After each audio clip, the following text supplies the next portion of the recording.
안녕하세요. 헬스톡톡 서윤입니다. 우리는 살면서 자주 허리 통증을 호소하곤 하는데요. 성인의 약 80% 이상이 허리 통증을 경험해 본 적이 있다라고 할 정도로 성인의 대표적인 고질적 질환입니다. 허리가 우리 몸의 중심인 만큼 굉장히 중요해서 허리, 척추가 아프면 일상생활에서 제약을 많이 받게 되는데요. 실제 건강보험심사평가원의 국민관심질병 통계에 따르면 2016년 839만 7,832명에서 매년 2에서 3%씩 증가하고 있는 것으로 나타났는데요. 척추가 내 몸의 중심, 기둥이라는 거 다들 아실 거라고 생각합니다. 이렇게 중요한 나의 척추를 지키기 위해서는 우리는 어떻게 해야 할까요? 오늘 헬스톡톡에서 척추 건강의 중요성과 예방법, 그리고 여러분들의 궁금증을 시원하게 풀어드리겠습니다. 오늘의 헬스톡톡 전문가는 내 척추 건강 지킴이 신경외과 김수용 선생님 모셨습니다. 안녕하세요. 안녕하세요. 신경외과 전문의 김수용입니다.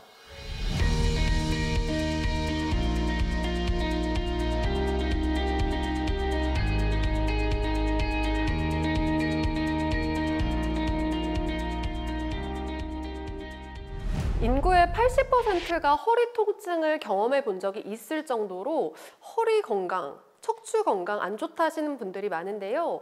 이렇게 많은 분들이 경험을 하실 때 나 허리 디스크인가? 라고 말할 정도로 허리 디스크가 굉장히 밀접해 있어요.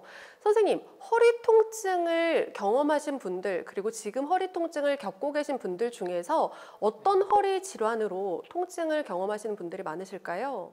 네, 허리 통증은 감기만큼이나 많이 겪게 되는 혈관 질환입니다.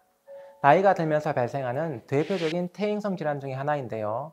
우리가 흔히들 얘기하는 허리 디스크라 불리우는 추간판 전이를 들 수 있습니다. 추간판 전이 허리 디스크 이외에도 척추관이 좁아져서 발생하는 척추관 협착증의 경우에는 허리 통증의 원인이 될 수 있습니다. 네, 허리 디스크는 많이 들어봤는데 척추관 협착증은 좀 생소한 단어 같아요. 척추관 협착증이 뭔가요? 예, 제가 모형을 보고 설명을 드리겠습니다. 척추 모형을 보시면 척추 가운데 빈 공간이 있습니다. 노란색으로 보이는 게 신경입니다. 가운데 큰 줄기가 있고 양쪽으로 빠져나가는 가지가 있습니다. 가운데 큰 줄기가 내려가는 큰 빈 공간을 척추관이라고 불립니다. 그리고 양쪽에 가지가 빠져나가는 구멍을 추간공이라고 불립니다. 가운데 노란색 큰 신경이 내려가는 구멍이 좁아져서 발생하는 경우를 척추관 협착증이라고 불리게 되며, 구멍이 빠져나가는 추간공에 인대가 두꺼워지거나 관절이 두꺼워져서 신경근을 누르게 되는 경우 추간공 협착증으로 나눠서 볼 수 있는데, 두 가지 다 크게 묶어서 척추관 협착증으로 불립니다. 네, 신경을 눌러서 그 고통이 고스란히 환자에게 전해지는 게 척추관 협착증인 것 같습니다. 그렇다면 선생님, 척추관 협착증이 생기는 원인이 어떤 게 있을까요? 척추 관절과 허리 디스크의 퇴행성 변화 때문에 발생을 하게 됩니다. 모형을 보시게 되면 가운데 신경이 있고 신경 주변을 둘러싸고 있는 황색인대가 있습니다. 나이가 들면 퇴행으로 인해서 황색인대의 두터운 비후가 발생하게 되고, 또한 허리 뒤쪽에 있는 관절 자체가 두꺼워지게 됩니다. 후관절의 비후, 그리고 신경 앞쪽에 있는 허리 디스크 자체가 퇴행성 변화로 인해서 돌출과 팽윤이 발생하게 됩니다. 이와 같이 신경을 둘러싸고 있는 주변 조직, 황색인대와 후관절의 비후, 디스크의 돌출과 팽윤으로 인해서 신경을 사방에서 누르기 때문에 척추관 협착증이 발생하게 되는 것입니다. 네, 척추관 협착증이 신경을 누른다니까 굉장히 아플 걸로 예상이 되는데, 선생님이 퇴행성 질환이라고 말씀을 해주셨잖아요.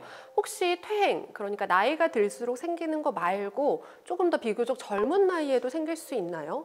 네, 척추관 협착증은 퇴행성 질환이다 보니 나이가 들면서 고령에서만 발생한다고들 생각하실 수 있습니다. 하지만 40, 50대 젊은 환자분들에서도 노동을 많이 하시거나 육체적인 활동을 많이 하시는 경우, 조금 이른 나이에 신경 주변을 둘러싸고 있는 조직이 두꺼워짐에 따라서 척추관 협착증의 증상을 보이실 수 있습니다. 네, 이 척추관 협착증이 퇴행성 질환이라 나이가 듦, 시간이 지나감에 따라 생길 수 있는 질환이지만 비교적 허리를 많이 쓰시는 40, 50대 젊은 분에게도 생길 수 있는 질환이라고 합니다. 그렇다면 사연 읽어드리면서 오늘의 궁금증 해결해 드리겠습니다.